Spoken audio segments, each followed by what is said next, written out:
Selamat siang, Bapak Ibu hadirin semuanya. Terima kasih sudah ikut bergabung menjadi peserta dalam acara webinar dari himpunan kami ini. Ya, sebentar lagi kita akan mendengarkan paparan dari para narasumber. Saya akan coba menceritakan sebentar tentang Himpunan Optika Indonesia dan alasan mengapa kita mengadakan acara ini.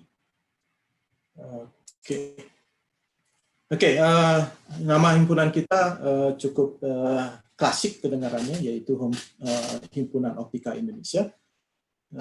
Sebenarnya ini kita merujuk atau mengacu pada suatu himpunan yang sangat besar, yaitu Himpunan Optical Society of America yang berdiri pada tahun 1916, sudah lebih dari 1 abad lalu, dan sampai sekarang masih semakin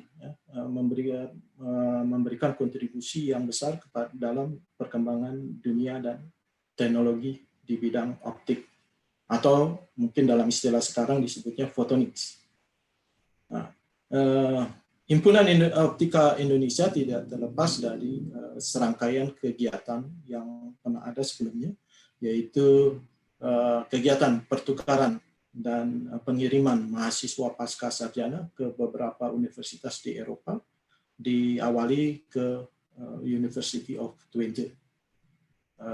Di sini juga salah satunya yang menjadi alumni daripada kegiatan ini itu adalah Bapak Dr. Henry Uranus. Kemudian dari kegiatan pertukaran dan pengiriman mahasiswa pasca sarjana tersebut berlanjut menjadi kegiatan seminar internasional yang kita namai sebagai International Symposium on Modern Optics and its Applications. Ini diawali pertama kali pada tahun 2001 dan berjalan beberapa kali sampai di tahun 2010. Di tahun 2010 kita menyadari bahwa perlunya suatu himpunan untuk mewadahi para alumni-alumni dari mahasiswa-mahasiswa yang telah lulus tadi. Dan demikian juga untuk mewadahi kegiatan peneliti-peneliti yang semakin banyak jumlahnya di bidang optik. Oleh karena itu, pada tahun 2010 itu dibentuklah suatu Himpunan Optika Indonesia.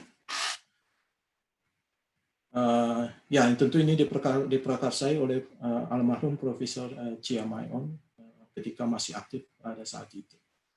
Lalu kegiatan saat ini yang kita lakukan terkait dengan acara International Day of Light yang dirayakan secara tahunan pada setiap tanggal 16 Mei dan dirayakan oleh berbagai negara di seluruh dunia. Dan kita bisa lihat di website daripada IDL 2020 itu akan terlihat banyak kegiatan-kegiatan seminar dan baik yang akademik maupun yang tidak akademik. Misalnya di sini kita bisa lihat bahwa kegiatan kita hari ini tanggal 9 Juni telah tercatat dalam website tersebut. Meskipun kita bisa juga lihat misalnya ada kegiatan lain dari himpunan atau universitas lain.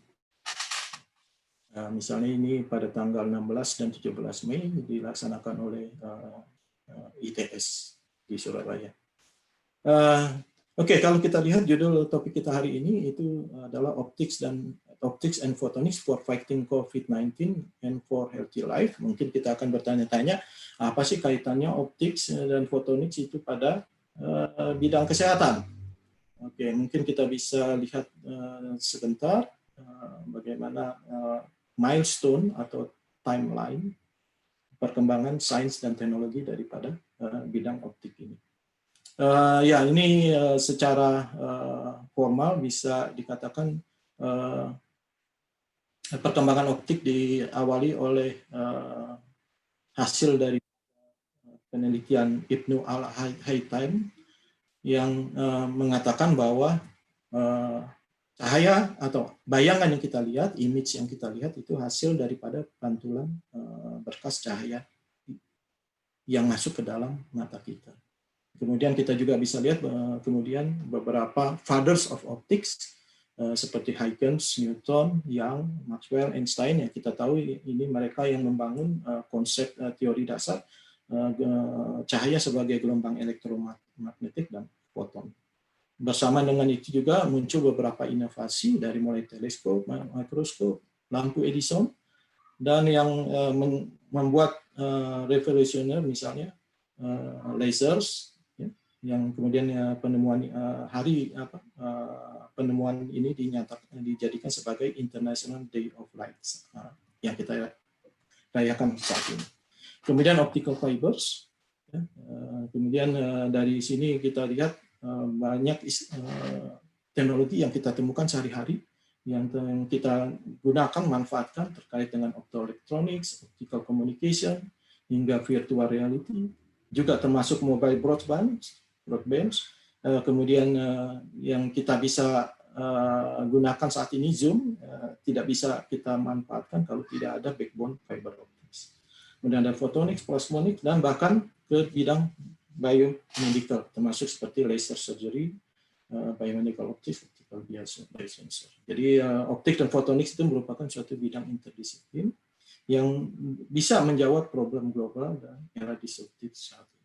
Jadi khususnya saat ini bagaimana kita berhadapan dengan pandemi COVID-19, mungkin kesempatan ini, webinar ini kita gunakan mari bersama-sama untuk mengembangkan, belajar dan mencari tahu bagaimana mengembangkan sains dan teknologi untuk mengatasi pandemi ini. Oke, sebagai penutup saya mengucapkan selamat mengikuti paparan para narasumber. Saya kembalikan lagi ke MC. Baik, terima kasih Bapak Dr. Ahmad Hidayat atas pembukaannya.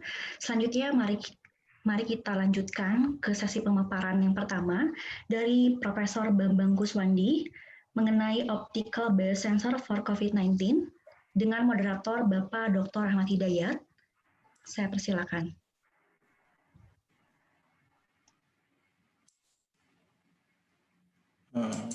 Oke, terima kasih. Sebelum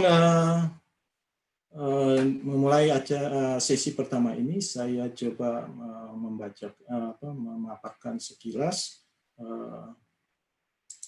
riwayat dari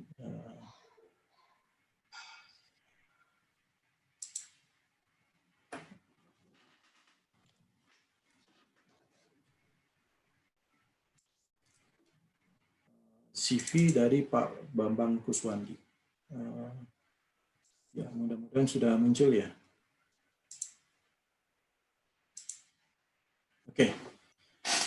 Pak Bambang, ya, Profesor Bambang Kuswandi mendapatkan gelar PhD-nya dalam bidang Instrumentation and Analytical Science dari University of Manchester Institute of Science and Technology, UK pada tahun 1999. Jadi setelah selesai mendapatkan gelar PhD-nya, kita bisa melihat di sini bahwa Pak Bambang Kuswandi begitu aktif dalam penelitian, ya, dan juga banyak kerjasama dengan luar negeri, ya.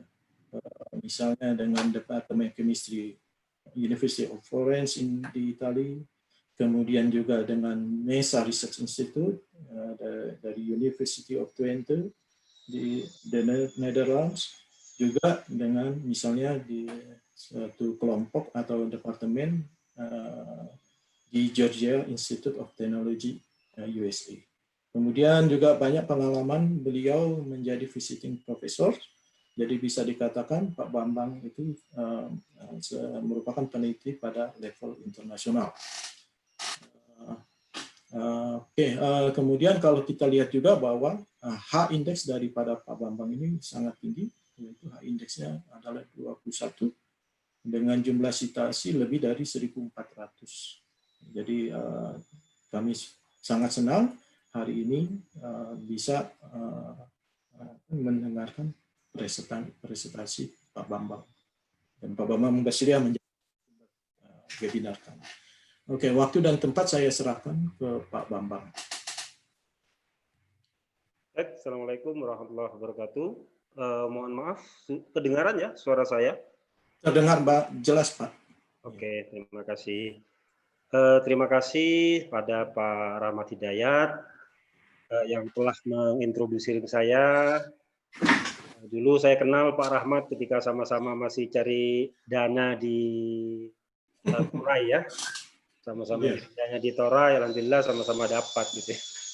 Kemudian alhamdulillah saya ucapkan terima kasih ke Pak Hendri atas undangannya, karena Pak Hendri teman satu kamar saya ketika dulu saya mondok di NCD ya.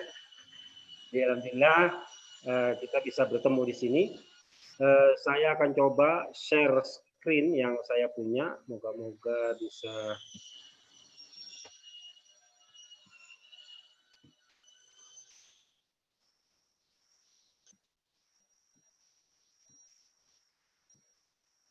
Baik, Bapak Ibu sekalian, apa sudah terlihat share screen saya? Halo, sudah terlihat jelas, Pak. Oke. Terima kasih. Karena sering saya sudah ini tapi masih kadang tidak. Makanya itu saya ingin konfirmasi dulu, takutnya sudah kadung jauh ternyata slide-nya belum berubah. Jadi dulu bidang S3 saya memang di optical fiber chemical and biosensor ketika saya mengambil S3 di Manchester. Kemudian setelah kami bekerja, saya lebih banyak mengembangkan aplikasinya, bukan di instrumentasinya, karena memang kami berada di Fakultas Farmasi, sehingga kalau dikasih optik yang berat-berat banyak yang protes. Baik, ini kira-kira yang akan saya sampaikan pada siang kali ini. Apa itu biosensor? Ini sekedar highlight karena saya kira Bapak Ibu semua sudah paham apa itu biosensor, bagaimana biosensor ini bekerja, termasuk yang banyak dikembangkan sekarang di bidang biosensor adalah yang disebut catalytic biosensor, yang lebih kepada enzim, dan yang kedua adalah afinitor yang saat ini dikembangkan untuk banyak mendeteksi virus. Kemudian kita akan masuk ke optical biosensornya, khususnya nanti saya lebih banyak di imunosensor ya, untuk deteksi COVID ini, karena yang lain-lain saya lihat ada Pak Isa dan teman-teman lain yang SPR dan sejenisnya, sehingga saya lebih fokus pada imunosensor, terutama nanti kita melihat apa yang sudah Indonesia hasilkan, terutama yang sudah di launching di publik, yaitu baik produknya UGM, RIGAH 19 ataupun UNPAD dengan rapid testnya.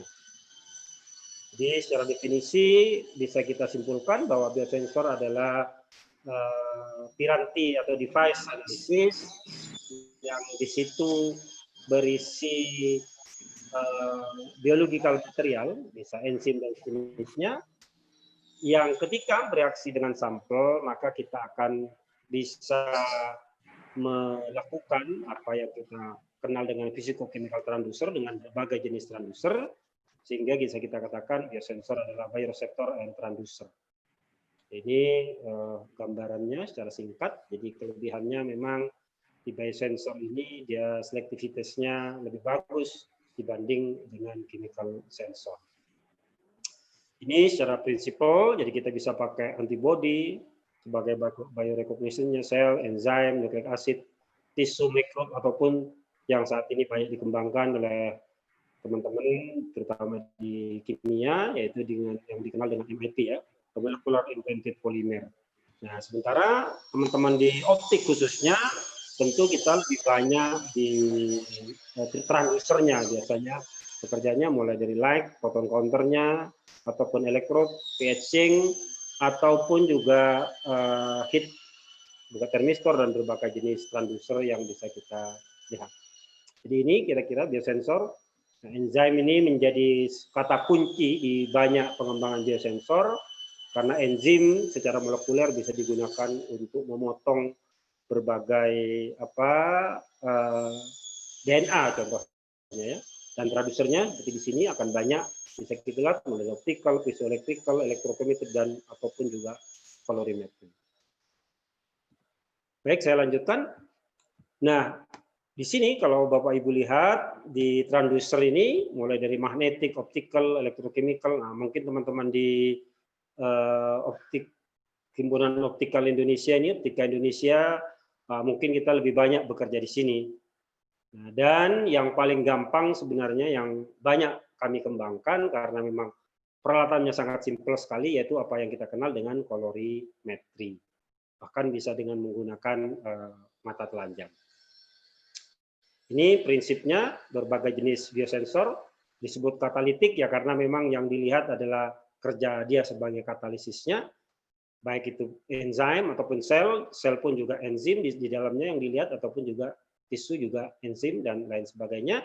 Kemudian yang kedua adalah affinity biosensor, yang ini nanti banyak akan kita bahas untuk mendeteksi virus, karena di situ kita bisa menggunakan antibodi, termasuk juga DNA, dan aptamers, ya DNA yang sudah kita desain, biasanya disebut dengan aptamer dengan sequence tertentu, yang bisa kita gunakan untuk mendeteksi virus. Baik, selanjutnya ini kira-kira skema ketika kita menggunakan enzim biosensor. Ini berbagai jenis. Misalnya yang paling populer biosensor yang kita gunakan adalah untuk mendeteksi glukose dengan menggunakan glukose oksidase misalnya, ataupun asam urat dengan urikase dan berbagai jenis biosensor lainnya. Yang ini adalah yang kita kenal dengan affinity biosensor seperti yang saya jelaskan tadi, di mana di situ sebenarnya interaksi saja, jadi yang terbentuk jadi antara analit dengan targetnya, sehingga di sini kita pakai antibody, misalnya antibody dengan antigennya atau DNA dengan single strand DNA dengan komplementarinya dengan pasangannya, dan sensor yang bisa kita gunakan bisa banyak di sini, termasuk juga tentu adalah optical. Ini desain untuk yang imunosensor yang biasanya kita dengan sangat gampang kita bisa gunakan agregasi dengan menggunakan TAC kolorimetri yang biasanya nanti bisa kita lihat perubahan warnanya, misalnya kita pakai bold nanoparticle. Ini desain yang banyak yang nanti juga bisa kita terapkan untuk deteksi antigen virusnya sendiri ataupun juga antibodinya yang ada di darah yang sering orang menyebutnya sebagai serologi tes. Ini katakanlah kita bisa lihat, jadi kalau analitnya di situ mengandung antigen, antigennya berikatan dengan antibodi nanti, nah setelah itu dengan kapilari, imunosensor ini biasanya orang menyebutnya immunochromatographic test atau juga menyebutnya lateral flow analysis.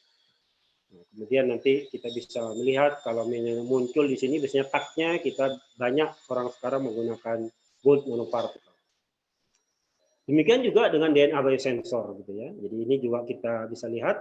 Jadi kalau di DNA kita mengenal yang namanya hibridisasi ya. Jadi kita merubah DNA yang double strand tadi menjadi single strand, kemudian kita tinggal buat probe-nya yang berupa single strand sehingga ketika nanti kita muncul ada reaksi hibridisasi, maka bisa kita detek reaksi itu dengan menggunakan berbagai transducer baik dengan optical ataupun electrochemical.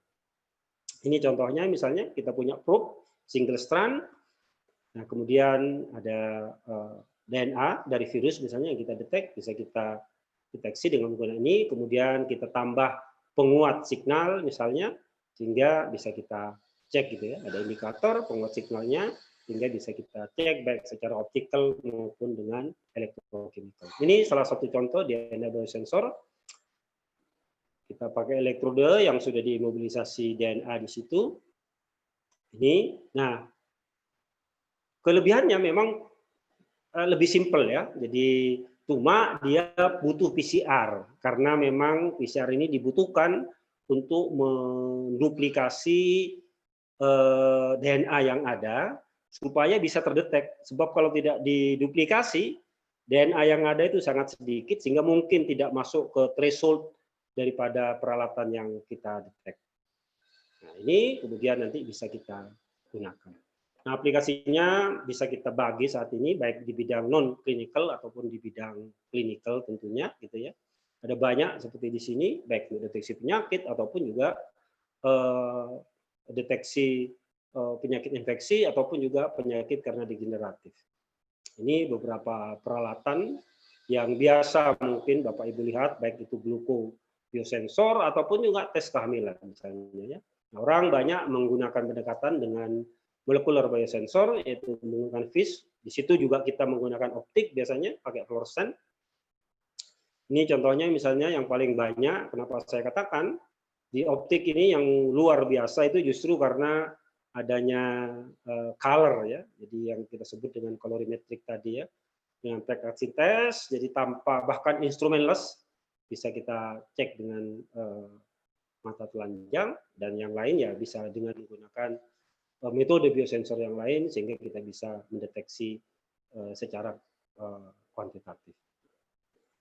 Baik, kita masuk sedikit ke COVID-19. Bapak Ibu, saya kira sudah tidak asing lagi dengan struktur COVID ini karena hampir setiap saat, setiap kita buka berita sering muncul ini. Nah, ini kira-kira ada bagian yang disebut envelope, ada membran protein, ada spike protein, adapun lipid membran.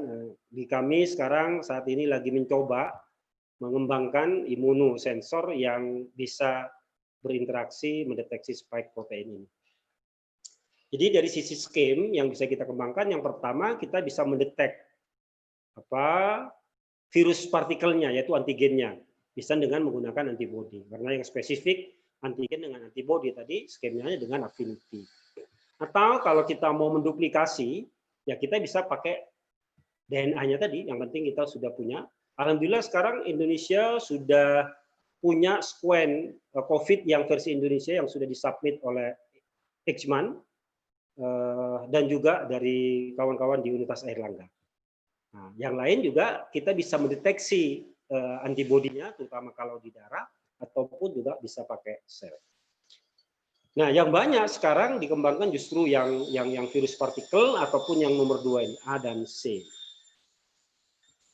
Baik, sehingga secara prinsip memang yang dikembangkan adalah affinity biosensor ya, baik pakai antibody tadi, pakai aptamer atau juga peptida ataupun DNA tadi, termasuk juga bisa mendeteksi viral antigenik proteinnya tadi, ataupun juga pakai full whole cell, orang biasanya menyebutnya cell biosensor.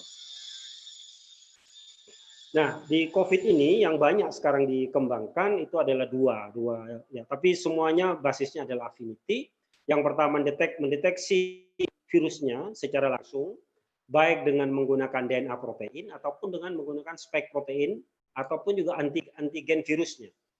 Jadi keberadaan virusnya bisa kita detek dengan antigennya ataupun respon antibodi tubuh kita terhadap respon tubuh terhadap virus gitu ya. Sehingga biasanya yang digunakan kalau di atas sampelnya bisa menggunakan swab, jadi pakai air liur ataupun juga swab test yang ada di sparring pertemuan antara saluran tenggorokan dengan hidung kita, dan yang kedua dengan tidak langsung ya, kita melihat antibodinya. Nah, kenapa begitu? Ya karena memang penyakit ini kalau dilihat, jadi teman-teman di kedokteran biasanya juga paham dengan ini. Jadi ada dua responnya, yaitu respon terhadap virusnya ataupun serologi respon gitu ya. Nah, yang ini kenapa sampai sekarang RT-PCR reverse transcript real time reverse transcript PCR itu masih menjadi gold standar ya, karena dia memang mendeteksi adanya virusnya dengan mendeteksi DNA-nya, terutama merubah dari RNA menjadi DNA. Yang lain juga bisa kita deteksi antigennya tadi, dan yang berikutnya kita bisa mendeteksi antibodinya. Nah, karena itu yang saat ini saya lihat di banyak tempat di dunia, terutama yang dikembangkan oleh banyak peneliti, itu adalah yang pertama yang banyak digunakan, seperti saya katakan, adalah RT-PCR. Di samping RT-PCR yang berbasis molekuler itu juga ada yang kita sebut dengan LAM, ya, Loop Mediated Isothermal Amplification, yang juga bisa mendeteksi DNA daripada virusnya. Dan yang ketiga dan keempat ini yang nanti akan banyak saya bahas, yaitu lateral flow. Jadi yang kita lihat di sini handheld gitu ya. Jadi lateral flow analysis tadi atau immunochromatography test atau orang di biosensor menyebutnya immunobiosensor yang kita sebut saat ini sebagai rapid test. Di samping itu juga kita bisa mengembangkan apa yang kita sebut dengan enzyme linked immunosorbent assay atau ELISA. Prinsipnya sama dengan di atas, tetapi sampel yang digunakan bisa lebih banyak. Dengan menggunakan microplate itu bisa paling tidak 99 sampel bisa kita analisis, dan di sini amplifikasinya dengan menggunakan enzim dan bisa kita pakai atau dibaca dengan menggunakan kolorimetri juga. Kemudian selanjutnya, jadi ini kira-kira tabel beda masing-masing gitu ya. Jadi yang di atas ini memang laboratory base, ataupun sekarang di Indonesia alhamdulillah sudah ada yang namanya mobile laboratory yang bisa, yang satu bus itu isinya lab sehingga kita bisa ngambil. Jadi ini 96 sampel. Yang mirip tadi saya katakan tuh ELISA itu mendekati 96 juga. Dan yang lateral ini ya satu pasien satu sampel. Ini mirip dengan mini PCR yang sekarang disebut ATM ya, alat tes molekuler. Nanti saya tunjukkan. Ya, ini RT-PCR. Jadi prinsipnya di situ dirubah dulu karena virusnya tadi berupa RNA, dirubah dulu menjadi DNA. Makanya disebut reverse transcription. Biasanya orang langsung menyebutnya RT-nya ini sebagai real time. Real time memang tekniknya, tetapi penamaannya sebenarnya reverse transcription karena dia merubah dari RNA dibalikan lagi ke DNA. Baru kita bisa mendetek. Dan deteksinya ya di PCR pun juga pakai optik ya, baik itu dengan fluoresen ataupun dengan zoom. Jadi ini bedanya. Jadi kalau di RT-PCR kopi daripada virus DNA virusnya itu dilakukan pada suhu yang berbeda dan berbagai siklus. Semakin sedikit virusnya yang terkandung, siklusnya akan semakin banyak. Karena kopinya dibutuhkan semakin banyak. Tapi semakin banyak virusnya, maka pengkopinya juga akan semakin sedikit. Jadi kalau positif ya orang itu mesti sudah ada virusnya, mesti positif. Kenapa sekarang pemerintah menjadikan ini sebagai tes positif atau tidak, sementara yang lain biasanya disebut dengan reaktif. Ini kelebihannya memang sudah menjadi banyak di fasilitas kesehatan, cuma memang kelemahannya alat ini tidak murah gitu ya, cukup mahal, dan pengoperasiannya pun mereka harus terlatih. Ini karena si COVID ini, terutama SARS-CoV-2 ini, penyebab COVID-19 ini memang sangat berbahaya, sehingga pengambilan nasofaringnya pun biasanya para nakes kita juga dengan full menggunakan hazmat, bahkan ya antara ininya pada tempat khusus gitu ya. Karena banyak teman-teman di rumah sakit yang cerita itu begitu diambil itu ternyata si pasiennya itu batuk atau wahing gitu ya. Nah, sehingga makanya dengan cara yang ini akan jauh lebih aman. Nah, ini peralatannya sehingga bisa, dan sekarang ada banyak peralatan yang dikembangkan. Di samping itu di banyak tempat juga sekarang, terutama di puskesmas di beberapa kabupaten itu dia menggunakan TCM, tes cepat molekuler. Sama saja sebenarnya dengan ini, hanya saja dia tidak sebanyak PCR. Jadi kalau di sini ada 4 modul ya mereka hanya mampu mendeteksi 4 modul. Jadi melihatnya juga deteksinya juga pakai detektor ini modelnya. Jadi persyaratannya memang harus pakai biosafety level 2 minimum. Ya syukur-syukur bisa 3 karena memang virus ini memang bisa mengkontaminasi para pelaku, termasuk juga mereka yang akan melakukan analisis. Yang lain yang mirip itu yang saya katakan tadi LAM.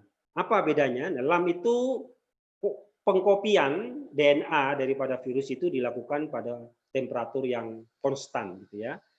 Karena itu biasanya LAM ini agak lebih simpel daripada RT-PCR. Ini contohnya. Jadi ini bedanya tadi, ada siklus, denaturasi, deannealing, polimerisasi. Ini yang di PCR, supaya menghasilkan ini yang banyak. Yang LAM ini hanya pakai isothermal reaction ya. Dan kurang lebih 1 jam, kemudian nanti bisa kita lihat dengan menggunakan fluoresan. Nah, fluoresan pun juga pakai mata langsung ataupun juga dilihat dari kekeruhannya ya. Turbidimetri juga bisa juga pakai secara langsung.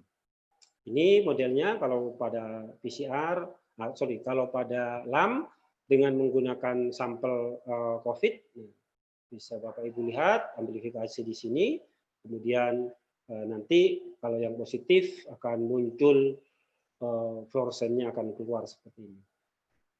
Nah, banyak orang juga mengembangkan, terutama yang bawah ini, supaya aman gitu ya. Jadi sampelnya dimasukkan, begitu diambil, diproses sehingga interaksi si analis dengan sampel tidak terlalu banyak. Ataupun juga dikombin dengan menggunakan rapid test ya. Strip test dibacanya karena ini sudah banyak di sini antigennya maka bisa didetek dengan menggunakan strip test juga. Ini LAM sama prinsipnya dengan PCR. Jadi kalau memang positif ya seseorang memang sudah terinfeksi virus. Kalau negatif ya memang virusnya tidak ada. Nah, memang sekarang masih belum banyak dikembangkan LAM di Indonesia, baru yang PCR ya.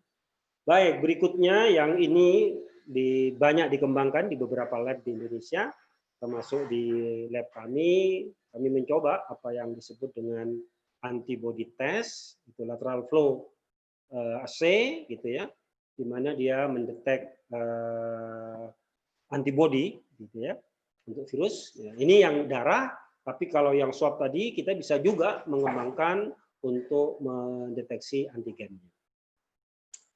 Jadi kalau imunosensor ini memang lebih mendeteksi antibodinya yang banyak ada di pasaran. Jadi yang kami saat ini kembangkan itu mencoba mendeteksi virusnya secara langsung lewat S spike-nya tadi. Kenapa bisa ya ini? Jadi dengan menggunakan ini kita bisa melihat. Jadi kalau memang ada virus otomatis dia akan ada antigennya yang bisa kita detek tadi, ataupun nanti sebagai reaksi tubuh kita ada yang kita sebut dengan IgM dan IgG ya. IgM ini respon antibodi sementara dan yang lama biasanya ini. Nah, sekarang tes ini biasanya disebut dengan reaktif gitu ya. Karena memang bisa saja ininya sudah habis gitu ya. Karena antibodinya yang naik sehingga sebenarnya virusnya sudah tidak ada, sehingga biasanya tes rapid itu masih diperlukan lagi selanjutnya dengan menggunakan tes PCR. Ini bedanya tadi IgM dan IgG. Nah, biasanya yang banyak digunakan oleh teman-teman untuk pengembangan ini adalah IgG gitu ya. Di samping IgG, kita juga bisa mengembangkan apa yang disebut dengan immunoglobulin Y gitu ya. Nah, ini yang kalau yang IgG ini biasanya dimasukkan di kelinci, itu kemudian diambil nanti polyclonal antibody yang spesifik.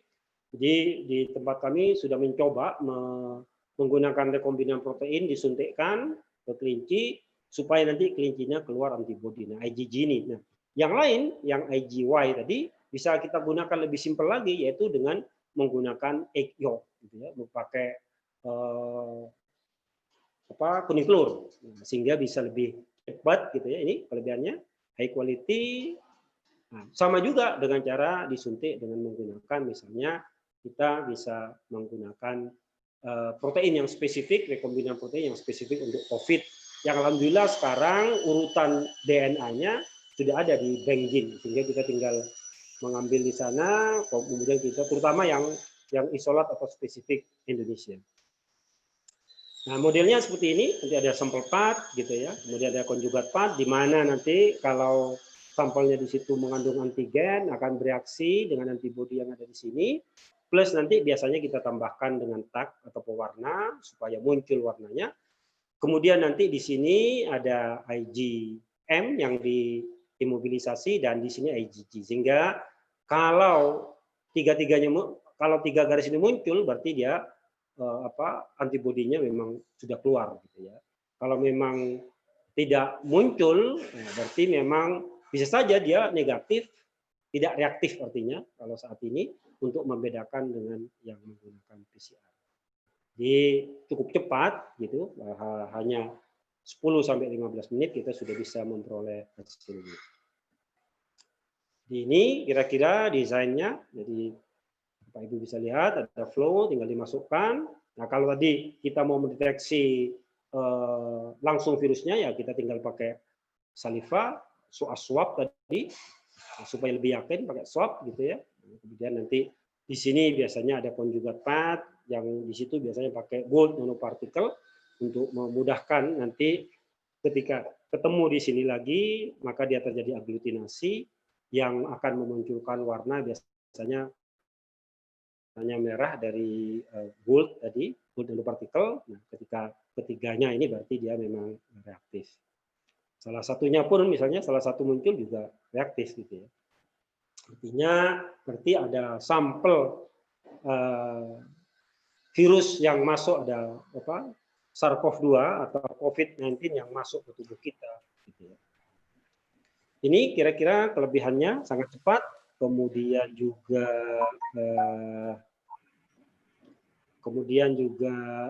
ini non invasif, jadi sangat gampang. Cuma memang tadi akurasinya yang masih banyak orang pertanyakan. Yang mirip dengan itu yang saya katakan. Maaf Pak Bambang, waktunya kalau nanti nggak ada waktu tanya jawab. Oke, saya lanjutkan sebentar saja. Ini yang ELISA. Jadi ELISA mirip, hanya dia pakai enzim untuk mengamplifikasinya ini. Dan untuk ini prosedurnya, dan sekarang untuk COVID dia semuanya sudah otomatis dimasukkan, kemudian mesin yang akan melakukan untuk kita. Baik, mungkin itu dulu. Ini saya sebenarnya ingin membahas yang di Indonesia, tapi oke lah karena waktunya sudah habis. Saya mungkin terakhir di akurasi ya. Jadi memang di bidang imuno-C ini yang menjadi tantangan adalah akurasinya. Tapi ini beberapa data seputar akurasi.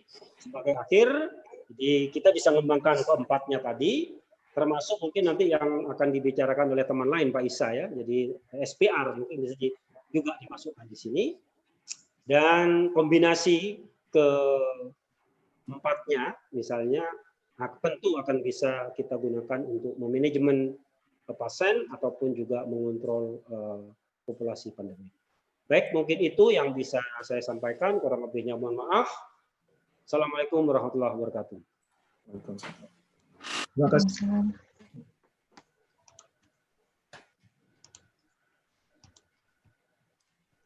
Oke, baik, kita beralih ke sesi tanya jawab. Tapi sepertinya hanya ada sisa 5 menit ini. Jadi karena waktunya terbatas, mungkin saya coba bacakan beberapa yang masuk. Misalnya ini ada beberapa penanya, misalnya saudara mungkin Dr. Azhar Zam dari Universitas Basel, kemudian Pak Ayi Bahtiar dari Fisika Unpad, kemudian siapa lagi? Ada juga Pak Kristianto Wahyudi dari Balai Besar Keramik, Dr. Insinyur Suciana Wijira Rahayu dari Universitas Amkaba, ya.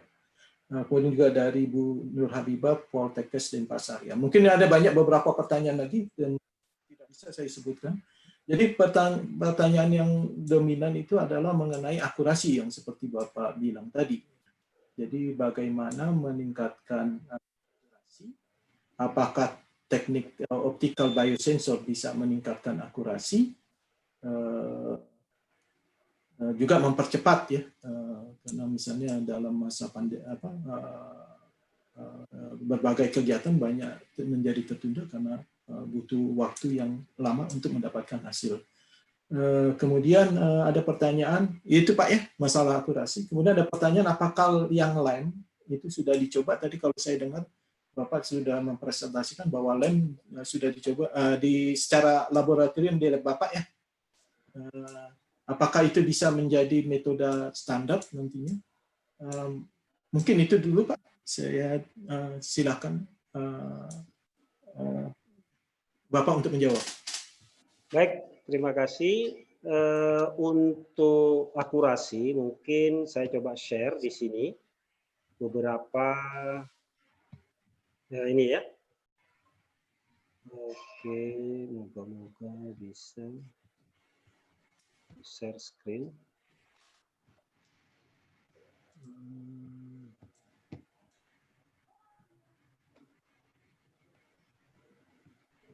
Kelihatan ya? Ya, sudah Pak. Oke, jadi ini beberapa produk yang ada di dunia. Ada di oke. Ya, produk yang ada di dunia. Jadi angkanya memang bahkan ada yang 45 ya sensitivitasnya.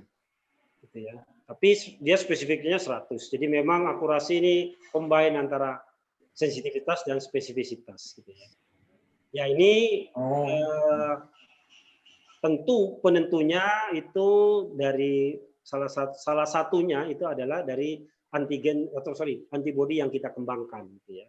Karena rata-rata mereka mengembangkan antibodinya sendiri. Yang kedua juga adalah tag-nya tadi, indikator yang kita digunakan. Tapi memang mayoritas dia menggunakan gold nanoparticle. Termasuk juga seperti yang dikembangkan di Indonesia ini, yang dari teman-teman UGM ini juga saya lihat juga dia pakai gold nanoparticle. Dan juga teman yang dari Unpad ini, saya cek. Nah, kami di lab itu modelnya mengembangkan yang seperti ini, walaupun tidak langsung ke virus, tapi kita mendeteksi antigennya.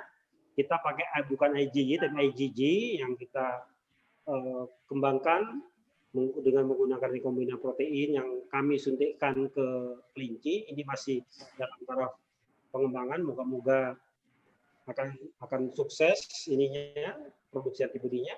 Jadi ini bisa kita lakukan istilahnya harus perlu dicobakan ke beberapa sampel untuk melihat sejauh mana akurasinya. Jadi dan beberapa ini dari pemerintah Provinsi Jawa Barat dia membandingkan, memang ada plus minusnya antara metode rapid test tadi yang berbasis imunochromatografi dengan yang PCR. Kalau dari waktu dia cepat, gitu. Keakuratan memang PCR lah, dia ada sedikit di bawah, termasuk dengan SPR, karena kebetulan Unpad dan ITB mengembangkan dua ini, dan tapi dari sisi harga relatif murah. Bahkan sekarang banyak di rumah sakit yang menawarkan hanya sekitar 100.000 dibandingkan PCR yang kalau tidak salah sekitar 700-an. Jadi mungkin itu. Sementara lem masih belum ini ya, masih dalam taraf pengembangan. Karena tapi saya melihat jadi di tantangan terbesar itu sebenarnya pada pengembangan alatnya itu adalah bagaimana membuat alat yang si analisnya itu, sorry saya cari yang tadi, ini salah satunya yang membuat supaya kita berinteraksi sedikit mungkin dengan sampel. Karena risiko dari sampel walaupun sudah kita lemahkan, tapi risiko itu masih tetap ada. Jadi teknologi ke depan ini bagaimana kira-kira supaya kita selaku analisnya itu bisa sangat sedikit berinteraksi dengan sampel. Kalau perlu sampel dimasukkan, termasuk yang PCM tadi, sampel masuk sudah langsung keluar hasil, sehingga interaksinya itu hanya ketika kita buka sampel swabnya. Mungkin itu Pak Ahmad. Oke, terima kasih Pak Bambang atas penjelasannya. Ya, moga-moga bisa difahami. Oke, jadi sebelum menutup sesi ini, saya coba menjawab pertanyaan dari Ibu Lucy Ernawati dari Institut Teknologi Kalimantan. Jadi mempertanyakan bagaimana pengembangan biosensor di Indonesia sejauh ini. Jadi ini tidak saya lempar ke Pak Bambang, tapi saya jawab aja.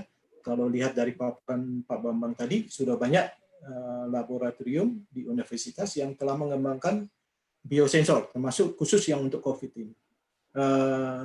Mungkin cuma yang jadi masalah itu adalah bagaimana memvalidasi akurasi, kemudian juga safety barangkali itu Pak ya. Ya, betul. Jangan sampai tenaga medis yang melakukan pengujian justru malah menjadi terpapar. Gitu. Ya. Oke. Ya, terima kasih Pak Bambang. Jadi sesi ini saya tutup dan saya serahkan kembali ke MC Saudara Vika.